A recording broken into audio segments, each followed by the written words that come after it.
Paz do Senhor, meus irmãos, irmãs. Obrigado, Ronaldos. Deus está abençoando aqui, está aparecendo mais Ronaldos para nos servir no louvor. Obrigado, pastor Eli, pelo espaço, igreja, pela presença constante aqui. Sei que alguns irmãos estão desde o início da nossa peregrinação por essa carta, que na verdade começou lá nos Atos, né? Eu já tinha dito isso para os irmãos. E a gente está chegando ao fim. Esse é o 15º sermão pregado, considerando o primeiro em Atos e os demais na carta de Paulo aos Efésios. É o antepenúltimo, antes de concluirmos a nossa reflexão sobre a igreja de Éfeso. Lembrando que nós começamos nos Atos, onde se deu o nascimento dessa igreja.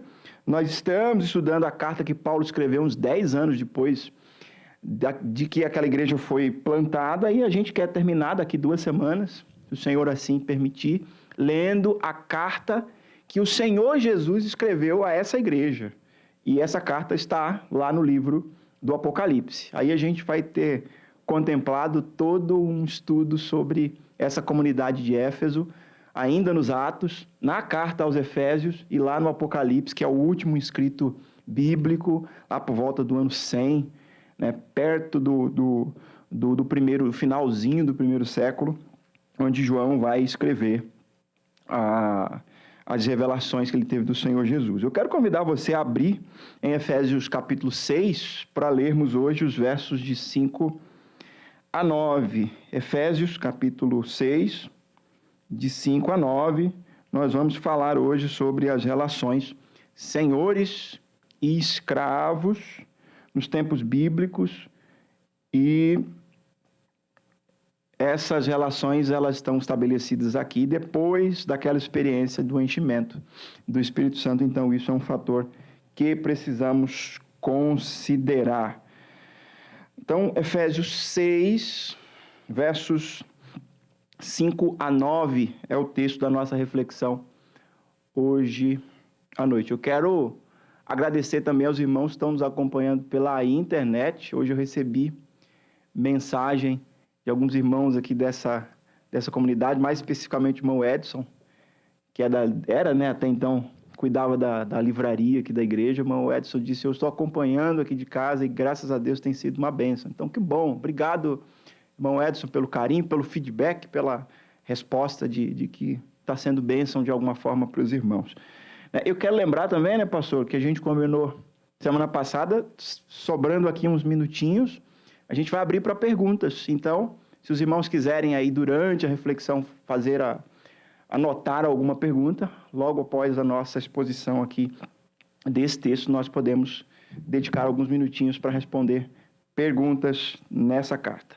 Efésios 6, versos 5 a 9. A palavra do Senhor diz: vós servos, obedecei a vossos senhores segundo a carne, com temor e tremor, na sinceridade de vosso coração, como a Cristo, não servindo à vista, como que para agradar aos homens, mas como servos de Cristo, fazendo de coração a vontade de Deus, servindo de boa vontade, como ao Senhor e não como aos homens, sabendo que cada um receberá do Senhor todo o bem que fizer, seja servo, seja livre. E vós, senhores, fazei o mesmo para com eles. Deixai as ameaças, sabendo também que o Senhor deles e vosso está no céu, e que para com ele não há acepção de pessoas. Amém? Vamos orar mais uma vez? Curve sua cabeça, por favor. Deus e Pai, muito obrigado por esse tempo, muito obrigado por mais essa oportunidade, muito obrigado pelo privilégio que temos e pela liberdade que temos de abrir a Tua palavra e expô-la, Senhor, ao mundo. Que o Senhor abençoe esse trabalho, esse tempo que estamos aqui dedicando, que o nosso coração possa ser edificado mais uma vez para a Tua glória, em nome de Jesus. Amém e amém. Irmãos e irmãs, ainda ontem eu ouvi num telejornal importante que o presidente americano Joe Biden, 46º presidente americano, ele estabeleceu um novo feriado no calendário americano. Dia 19 de junho é agora oficialmente o dia da celebração do fim da escravatura. E tudo isso acontece em um tempo em que esse debate racial está em alta, em um tempo em que inúmeras pessoas foram às ruas protestar em favor dos negros ou mesmo reivindicar seus direitos. Isso acontece em resposta à condenação histórica de um policial branco que foi julgado e condenado nos tribunais americanos por ter tirado a vida de um homem negro ajoelhado sobre o pescoço desse homem. As últimas palavras de George Floyd, aquele homem que morreu ali de maneira tão terrível, foi: eu não consigo respirar, eu não consigo respirar. E de fato, irmãos, a escravidão e toda e qualquer forma de injustiça, exploração ou perpetuação de desigualdades sociais e raciais são cerceadoras do que há de mais basilar à existência humana, a saber, o ar, o fôlego de vida que o próprio Deus deu à sua criação e que por isso o próprio Deus se levanta contra quem tenta roubar algo que lhe pertence, que ele mesmo decidiu compartilhar com a criação. O fim da escravidão ou da escravatura aconteceu nos Estados Unidos em 1865, aqui no Brasil em 1888, mas é inegável que ainda hoje vivemos resquícios desses dias tenebrosos na atualidade. Agora, veja bem, sobre o texto que eu acabei de ler para os irmãos, nós precisamos estabelecer um pano de fundo, se nós quisermos entendê-lo adequadamente, apropriadamente. Então, considere o seguinte: por conta da história da humanidade, história essa marcada por inúmeros episódios de conflitos raciais, essa porção das Escrituras sempre foi alvo de sérias críticas por parte daqueles que odeiam o cristianismo, ou mesmo por parte daqueles que não consideram que a Bíblia é inerrante, que a Bíblia é infalível. E as provocações que essas pessoas vão fazer são as seguintes, né? Como é que Paulo não se levantou contra o regime escravocrata da sua época? Como é que Paulo vem a público e diz para os escravos que eles precisam obedecer a seus senhores? E mais do que isso, ele de alguma forma perpetua esse regime escravocrata. Como é que ele tem a coragem de dizer, irmãos e irmãs, que um escravo deve servir, e não apenas servir, mas servir de bom grado, servir de boa vontade os seus senhores, da mesma maneira como ele serve a Cristo? Porque Paulo deu essas orientações aqui, e o texto é alvo dessas críticas. Como é que Paulo trata um senhor de escravo como sendo crente? Porque ele está falando aqui a senhores e servos crentes que fazem parte da igreja de Éfeso, que inclusive receberam essa experiência do enchimento do Espírito Santo. Ele fala que os irmãos foram cheios do Espírito Santo e agora eles precisam viver de uma maneira diferente com seus relacionamentos afetados pelo poder desse Espírito. Então, esse texto vai sofrer essas críticas. E aí, para entender o texto, a gente precisa destacar também algumas questões relevantes do contexto em que esse texto ele foi escrito. O mundo do tempo de Paulo era escravocrata. A escravidão imperava. Era um conceito legalizado. Era permitido que acontecesse dessa maneira. A economia, ela se estabelecia sobre esse regime, de modo que propor qualquer tipo de insurreição dos escravos contra os seus senhores geraria um verdadeiro banho de sangue e um caos na economia. Então, a gente precisa considerar também que a igreja era uma instituição pequena, que não gozava da simpatia de Roma, do império, que então era era o que dominava o mundo, e se a igreja de alguma forma se levantasse para protestar politicamente contra esse regime, certamente ela sofreria consequências ainda mais desastrosas do que aquelas que a história já nos dá conta. O cristianismo não era a religião oficial do Império Romano, que dominava o mundo, e obviamente ele não tinha essa simpatia. Por outro lado, as leis romanas, como o pátria potestas que eu falei na semana passada, aquela lei que dava a um pai de família, a um chefe de família, o direito de matar um filho, de vender um filho, de não reconhecer um filho ou de deixar um filho na beira da estrada para que ele fosse morto por feras, era algo que a lei romana consentia. Então Paulo está vivendo nesse mundo perigoso, nesse mundo cheio de injustiças, nesse mundo cheio de desigualdades, nesse mundo, né, onde espancar um escravo era consentido por lei e era como que sancionado que um senhor de escravo poderia fazer isso. Então, com todo respeito àqueles que se levantam contra a palavra de Deus, não cabia à igreja, assim como ainda hoje não cabe, fazer do púlpito um palanque político, fazer do púlpito um lugar de defesa de preceitos políticos, e isso porque o púlpito sempre foi, e sempre será um lugar para a pregação da palavra de Deus. Agora, de qualquer forma, não é coerente acusar Paulo de omissão nesse fato, porque Paulo está nesse contexto nevrálgico, nesse contexto problemático, mas de maneira extremamente diplomática, de maneira profundamente sábia, ele vai sabotar esse regime escravocrata, falando em termos teológicos.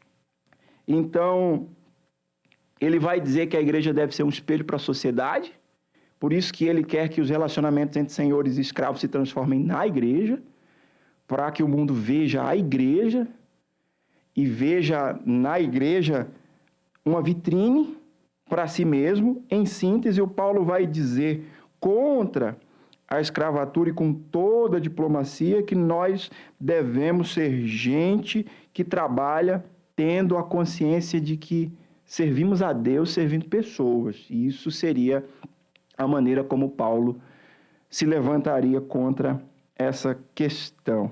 Então, servimos a Deus servindo pessoas, e esse Deus que é Deus de todos, sobre todos e por todos, nos chama a um estilo de vida de liberdade, de igualdade e de fraternidade, que é muito mais do que os preceitos da então chamada Revolução Francesa. Igualdade, liberdade, fraternidade são preceitos que exaram das Escrituras e que muita gente tomou por empréstimo, considerando o bem e o poder que a palavra de Deus ela tem em si mesma.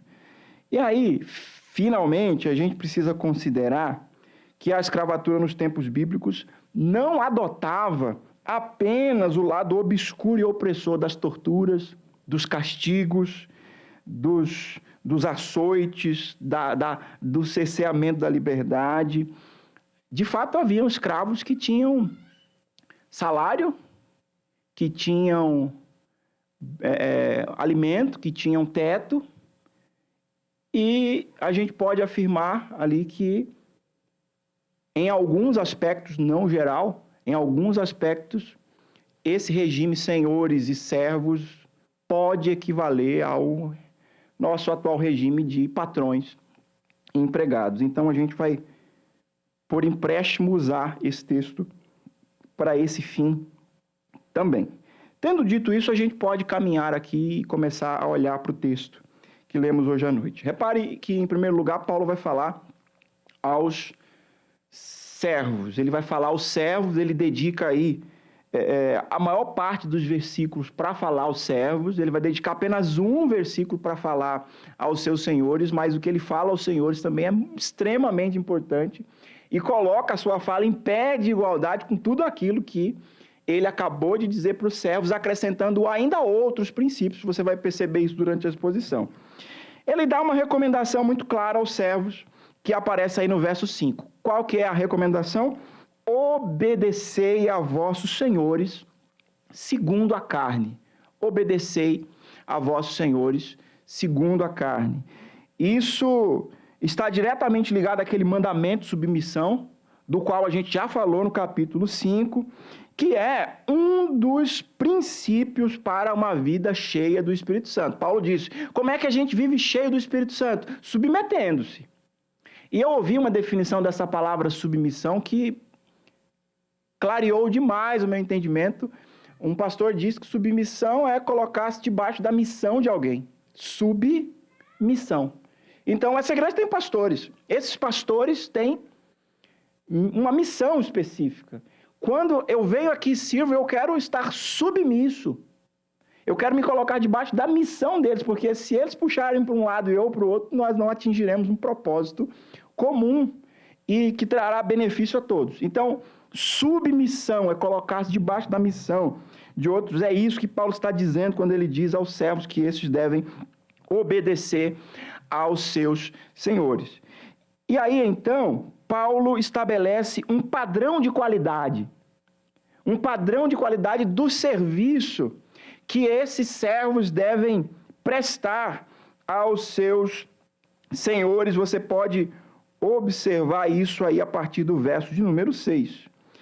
Para passar nesse padrão de qualidade do Evangelho, é preciso servir com temor e tremor.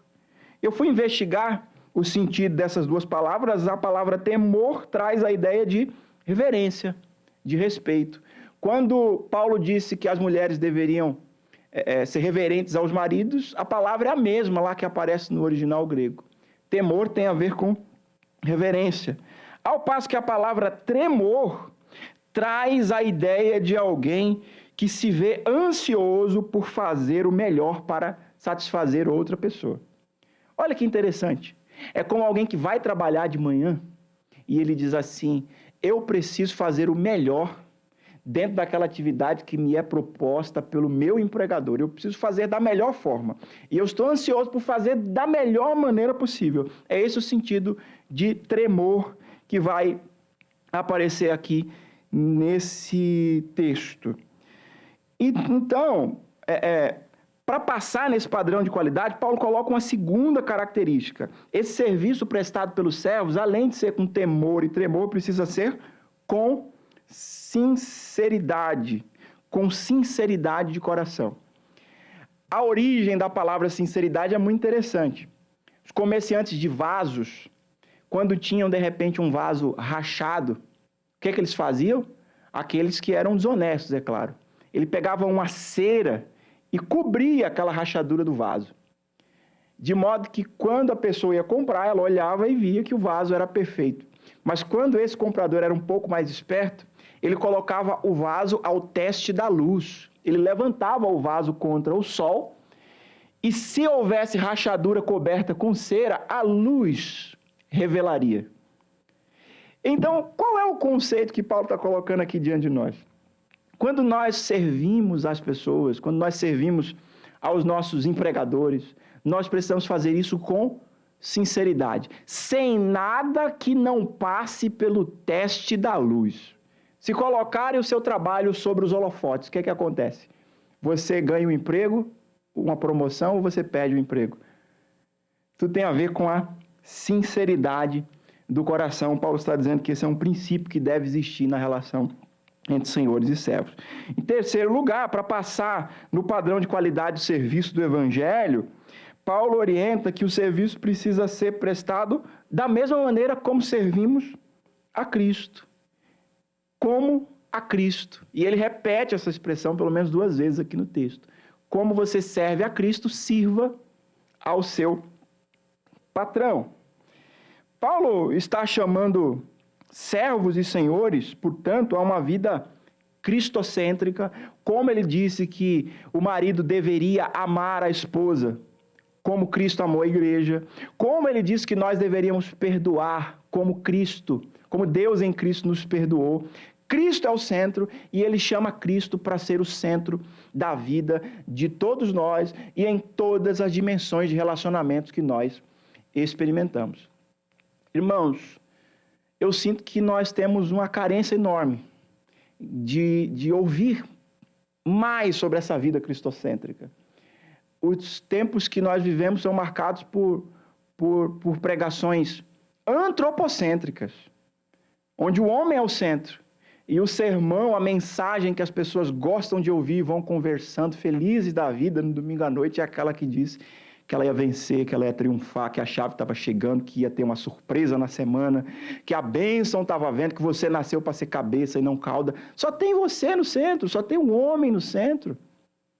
Irmãos, por mais que seja desafiador, nós precisamos desejar a mensagem que seja cristocêntrica. Cristo precisa estar no centro da nossa vida. Ele é o nosso alvo, Ele é o nosso Senhor, Ele é o nosso espelho, Ele é o nosso modelo.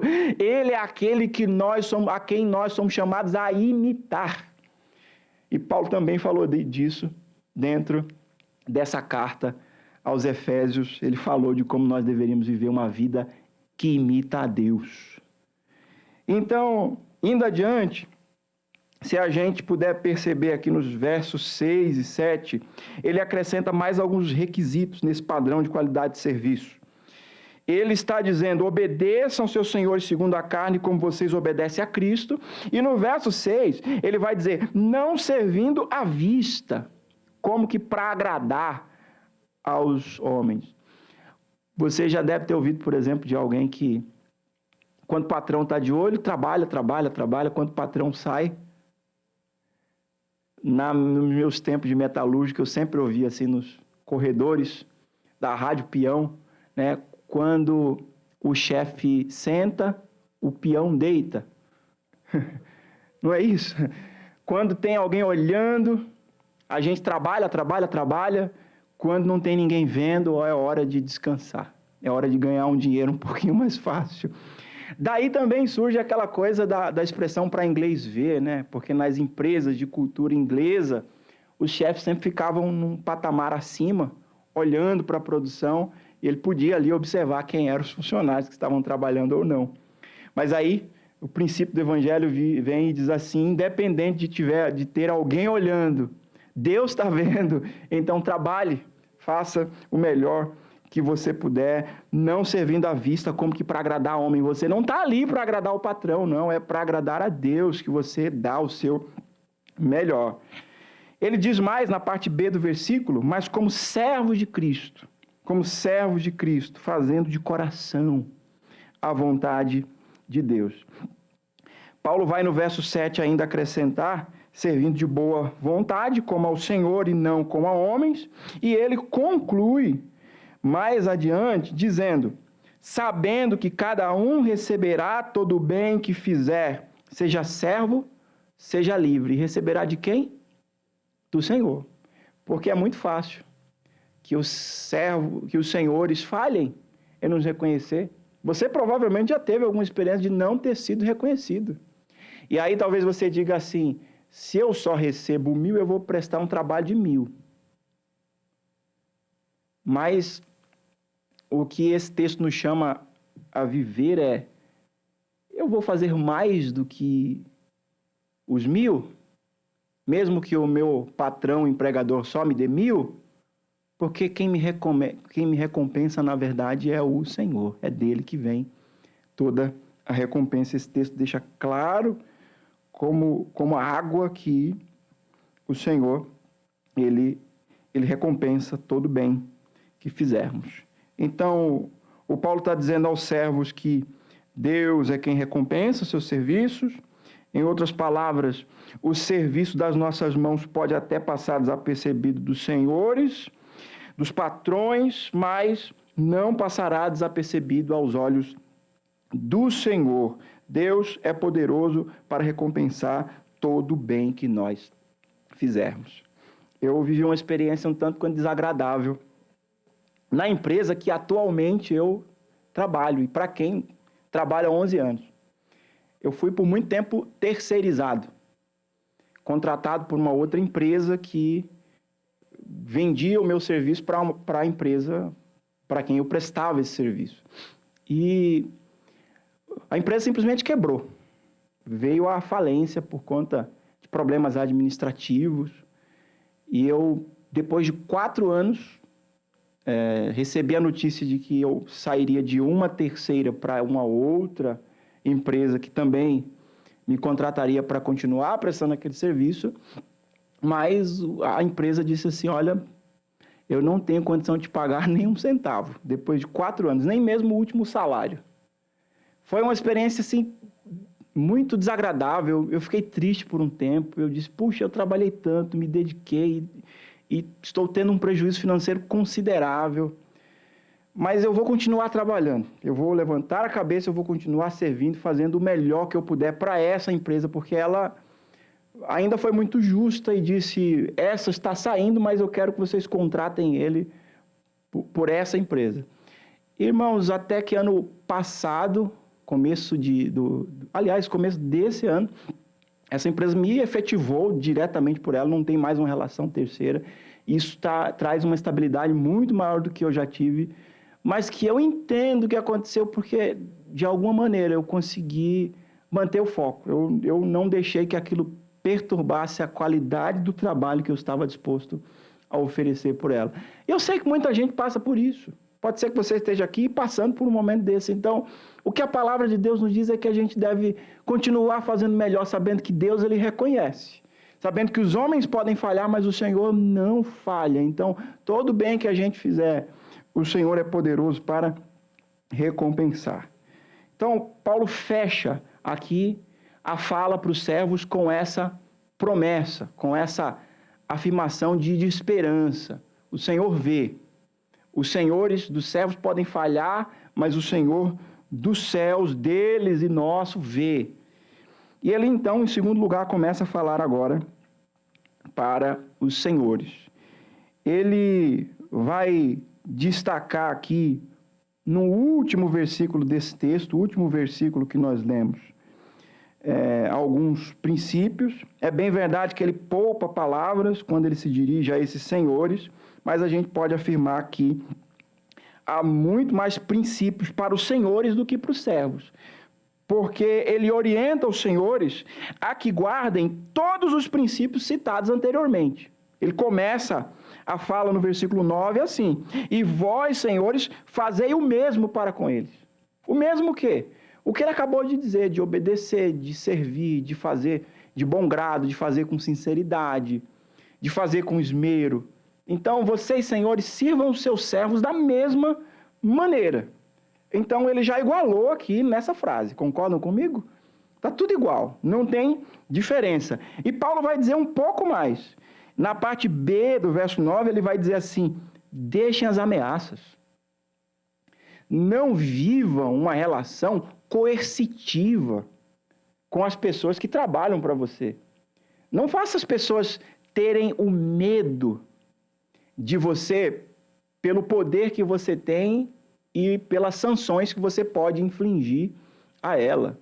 Os relacionamentos não podem acontecer dessa maneira na condição de gente que teve uma experiência com Deus e com o Espírito Santo. É um relacionamento de influência e de inspiração, é um relacionamento de confiança e de amizade, é um relacionamento não baseado em ameaças.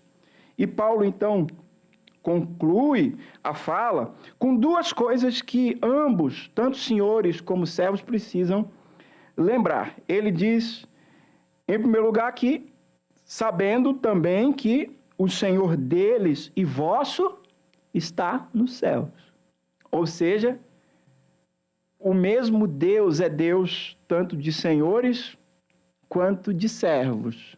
E a segunda coisa que ele diz é que esse Senhor, que é Senhor sobre senhores e servos, sobre patrões e empregados, não faz acepção de pessoas. Ele não se impressiona se você está na condição hierárquica maior ou menor, ele olha e vê a todos de igual maneira. Então, olhando esse texto dessa forma, a gente pode caminhar para a aplicação, tendo um pouco mais de alívio e a certeza de que a Bíblia continua inerrante. de que a Bíblia continua infalível, de que a Bíblia continua sendo a palavra de Deus, e ela não vai deixar de ser, é palavra inspirada por Deus. Vamos então a algumas aplicações práticas. A primeira delas é que esse texto nos convida a uma reflexão nas nossas relações de trabalho. E, inevitavelmente, nós podemos transpor os princípios desse tempo para as nossas relações de trabalho. Então, como empregados, a gente é chamado a servir com esmero, a se dedicar mesmo, a fazer da melhor maneira possível, até aquele zelo que faz com que o patrão, mesmo que tenha que atravessar um momento difícil, de crise, diga assim: eu não posso perder esse funcionário, eu não posso perder esse trabalhador, porque eu sei o potencial dele, eu sei que ele não faz corpo mole, eu sei que se eu dispensar ele, eu vou ter dificuldades enormes de colocar alguém no lugar dele. Eu sei que tem irmãos aqui que são gestores, administradores, e sabem como é isso. Às vezes você perde um funcionário e você tem que mudar um processo inteiro dentro de uma empresa, porque você não consegue uma pessoa com aquela habilidade, com aquela disponibilidade, com aquela experiência, com aquela dedicação, com aquele empenho para realizar o trabalho. Então, quando Paulo diz essas coisas, ele está chamando a gente a não fazer corpo mole, não, a fazer mais do que aquilo que estão dispostos a valorizar a gente, a trabalhar, esperando que o Deus dos céus recompense. Ele tem o seu tempo e ele tem o seu momento. Ele nos chama a assumirmos um compromisso, a vestir a camisa, né? Quando falta, por exemplo, sinceridade para alguns trabalhadores, eles chegam mesmo a falar mal da empresa. E como é complicado isso. Que empresas têm problemas, é fato, mas a gente também não precisa ficar levando esse tipo de comentário para frente. Me faz, inclusive, lembrar de um irmão que, sempre que orar, no momento dos dízimos e das ofertas, ele orava assim: Senhor, abra as portas de emprego para aqueles que estão desempregados e dê a eles sabedoria para que eles não percam o emprego depois. E tinha muito sentido essa oração deles, porque a gente vive nesse contexto onde há muita falta de compreensão, né? Talvez você diga assim: é muito fácil estar na posição de chefe. Mas quem chegou lá sabe que, às vezes, é muito complicado estar naquela posição, e muitos, inclusive, gostariam de trocar de cadeira. Eu prefiro estar lá embaixo e não ter todo esse fardo e responsabilidade do que estar sob todo esse estresse. Então, há um convite para empregados servirem com esmero, mas há também um chamado a que os patrões, a que os empregadores ajam com justiça, ajam com equidade, remunerem de forma justa, reconheçam de forma justa. Há um chamado a gente não desvalorizar o trabalho de ninguém, se tivermos a oportunidade de estar na posição de contratante. Então, de vez em quando eu preciso contratar pessoas para fazer serviço comigo, e aí eu digo: quanto você espera receber por esse trabalho? E a pessoa diz X. Eu não posso virar para ela e dizer assim: se eu só vou te pagar meio X. É muito ruim, irmãos, quando a gente desvaloriza o trabalho das outras pessoas. Então, eu sei que tudo isso é regido por práticas de mercado, mas também é muito bom quando Deus dá graça para a gente poder fazer até mais do que o mercado está propondo. E Ele é poderoso para fazer isso. E eu digo mais: quanto mais a gente faz disso, Ele vai suprindo e vai abençoando a nossa vida, porque Ele mesmo é aquele que contrata um de manhã, um no meio-dia, um no final da tarde, e aí quando Ele vai pagar, Ele paga igual para todo mundo, não é assim? E quem chegou mais cedo e trabalhou mais, recebeu o que era justo, viu que o outro chegou mais tarde e recebeu igual, pode reclamar? Não. Eu sou o Senhor, o dinheiro é meu, eu divido ele como eu quiser. Se eu quiser pagar para esse mais do que o mercado está oferecendo, eu não estou deixando de honrar um combinado. Conseguem perceber isso, irmãos? Então, eu não tenho dúvida de que quanto mais generosos nós formos, quanto mais bondosos nós formos, o Senhor é poderoso para honrar isso e abençoar isso na nossa vida. Então, em primeiro lugar, o texto nos chama a essa reflexão nas nossas relações de trabalho. Mas, em segundo lugar, também nos chama a uma reflexão nas nossas relações interpessoais, interraciais e interculturais. Porque nós estamos lidando aqui com um conflito que vai para além das relações de trabalho. Nós estamos lidando aqui com um conflito que durou até poucos séculos atrás aqui no Brasil. Nós estamos lidando com um conflito que ainda hoje afeta muita gente. Você diz assim, a escravidão acabou. Acabou diante dos nossos olhos e de maneira escancarada, ilegalizada. Mas existem muitas formas de escravidão e de trabalho análogo à escravidão, acho que esse é o termo que se usa, Brasil afora. E a gente que sofre os impactos disso e se vê psicologicamente abalado porque ele é de uma raça não predominante, ou talvez predominante do Brasil, não sei as proporções. A pessoa, ela é de pele negra e ela é extremamente afetada por isso. Então, a gente precisa pensar nessas relações. A gente precisa não fazer disso uma plataforma política, mas teologicamente, com a diplomacia e a perícia que Paulo teve aqui, pregar a igualdade, a justiça, a fraternidade. Nós não somos diferentes de quem quer que seja na sociedade, meus irmãos.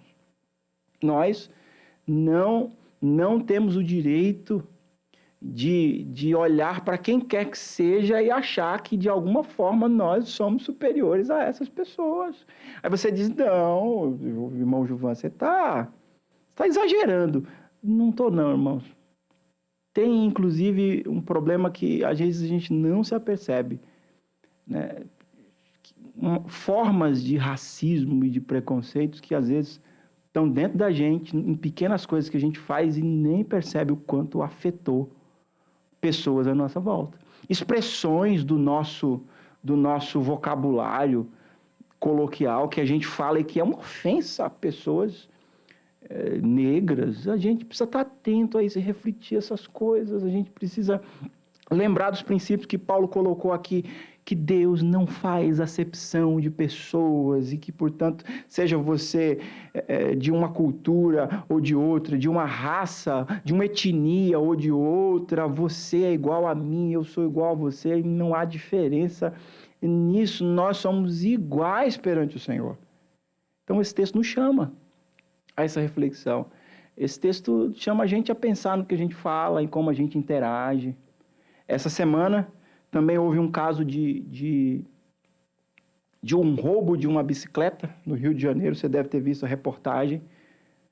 Roubaram a bicicleta de um casal. E aí o casal viu um rapaz com uma bicicleta igual. E o rapaz era negro. E eles de imediato foram lá tomar satisfação. Há uma controvérsia enorme. Eu sei que tudo está em investigação. Pode ser até que eles não tenham chegado assim com todo esse ímpeto acusando o rapaz de ter roubado a bicicleta. Mas que é fato que se houver lá um branco e um negro com duas bicicletas iguais, a probabilidade na cabeça de muita gente vai ser que o negro roubou.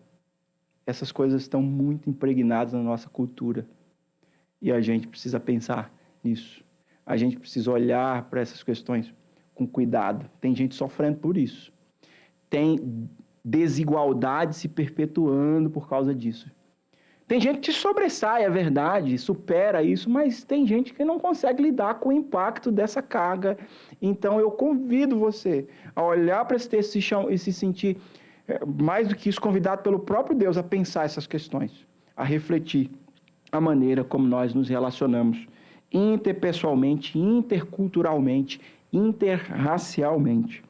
Para concluir, meu irmão e minha irmã, esse texto também nos chama a uma reflexão nas nossas relações de espiritualidade.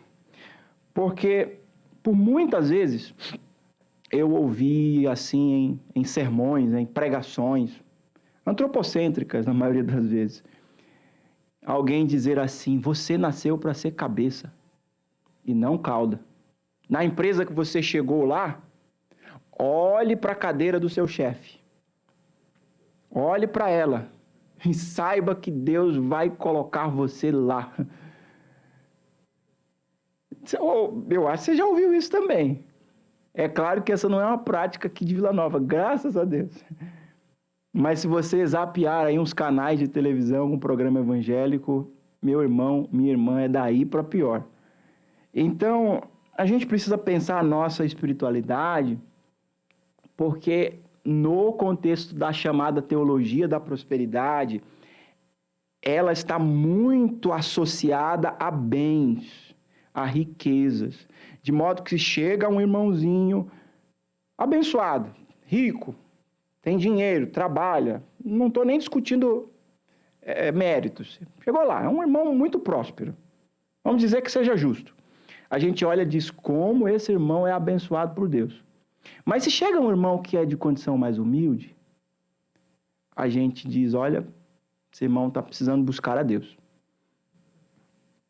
Porque a gente associa prosperidade material, riqueza material com riqueza espiritual. Isso é muito comum, irmãos. É comum desde os tempos de Tiago. Tiago fala assim, olha, se chegar um irmãozinho lá, rico na congregação, não chama para frente, ou vice-versa, só porque é rico ou só porque é pobre, porque Deus não faz acepção de pessoas. E você vai ver na história bíblica, na história da igreja, homens e mulheres que foram muito ricos e servos de Deus profundos, mas também é verdade que você vai ver muitos pobres, paupérrimos, mas com a graça de Deus, de dar inveja a qualquer rico longe de Deus. Você consegue perceber isso? Tem a possibilidade de ser rico materialmente, mas falido espiritualmente, tanto que Jesus fala para uma igreja que se achava rico, como é que vocês estão dizendo que são ricos e não percebem que são miseráveis, pobres, cegos e nus? Eu aconselho que vocês comprem roupa, né? Isso, está lá no livro do Apocalipse, estou citando aqui de cabeça, não preparei nada. Mas riqueza material não é necessariamente sinônimo de prosperidade espiritual. E eu queria considerar ainda que a gente precisa pensar nessas relações de espiritualidade, lembrando daquilo que Jesus disse aos seus discípulos, quando os discípulos estavam muito preocupados em quem seria o maior entre eles todos. Olha, quem que vai ser o maior aqui? Tinha até uma mãe, né, daquela super protetora, tem meus 2 filhos aqui, eu ficaria muito feliz se o senhor colocasse uma à direita e outra à esquerda. Tem umas mães assim, né? Aí Jesus diz assim, olha, vocês não entenderam nada. Vocês querem ser o maior? Então lembrem-se que o maior há de ser o servo de todos.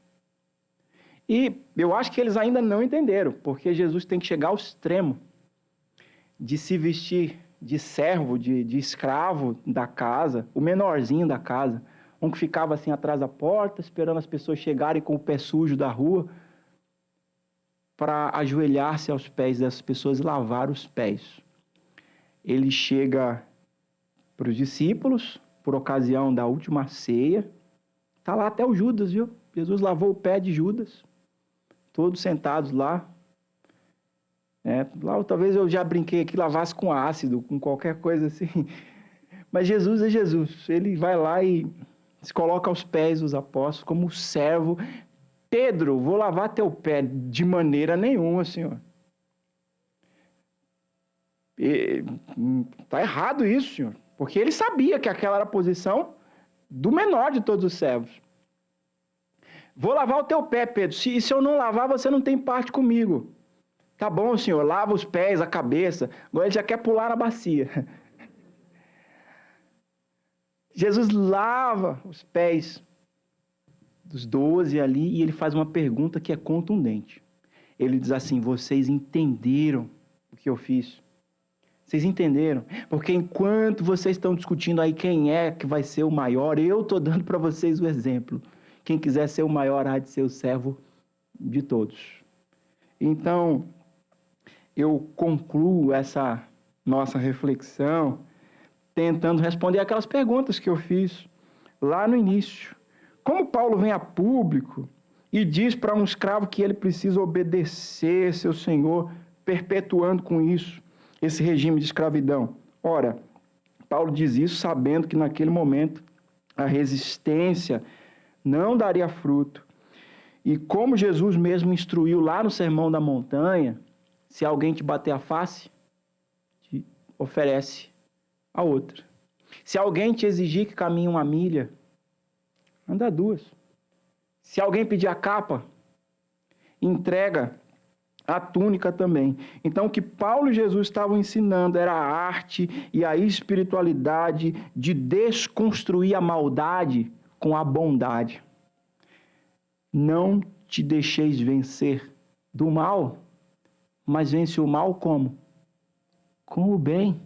Faz o bem para quem quer levar a tua capa e daqui a pouco ele vai ficar tão envergonhado que vai querer te devolver.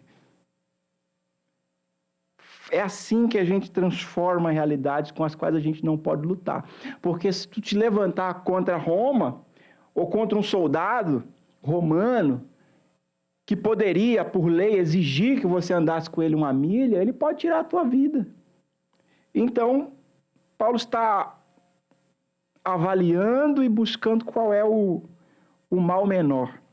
Como é que Paulo trata um senhor de escravo como alguém crente?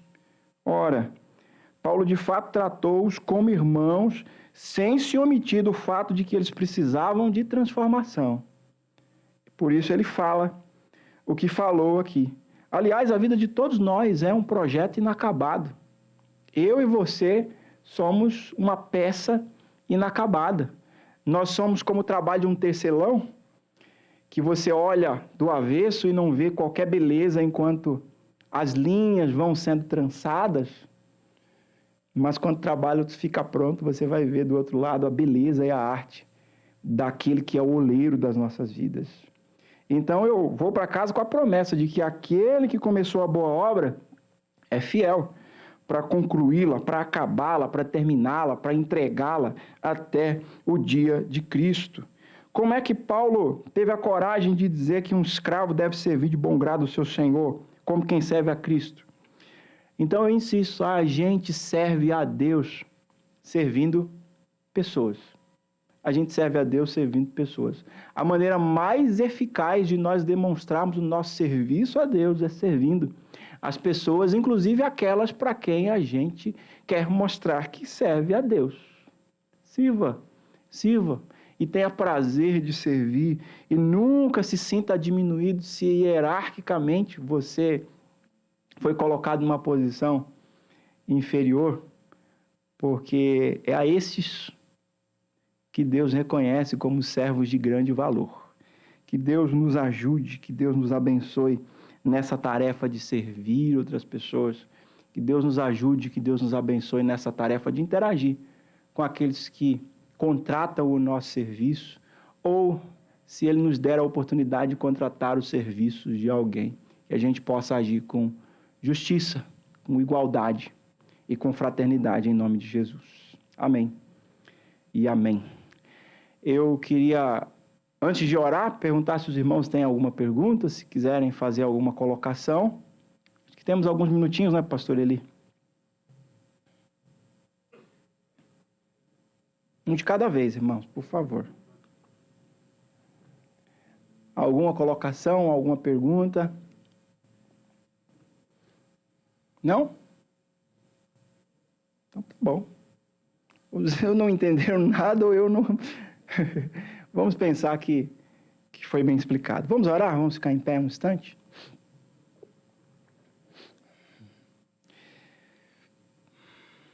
Senhor, no nome de Jesus, a Tua palavra nos mostrou nesses 3 últimos encontros quais são os efeitos de uma vida cheia do Espírito Santo. A Tua palavra nos mostrou que uma vida cheia do Espírito Santo se revela pela transformação dos nossos relacionamentos, dentro da nossa casa, com o nosso cônjuge, dentro da nossa casa, com os nossos filhos e pais, no ambiente de trabalho, nas relações de trabalho, nas relações profissionais. Nós cremos que o Senhor é poderoso para continuar essa obra que o Senhor começou em nós, mediante a nossa reconciliação e regeneração, que o Senhor está fazendo em nós mediante a santificação e que o Senhor concluirá em nós mediante a glorificação. Pedimos a sua ajuda, a sua graça, que o seu poder nos leve a uma expressão de fé e de espiritualidade para além das expressões exteriores de dons vazios, sem o fruto do Espírito transbordando na nossa vida. Nós te pedimos essas coisas e queremos te agradecer no nome de Jesus. Amém e amém. Pastor Eli, obrigado.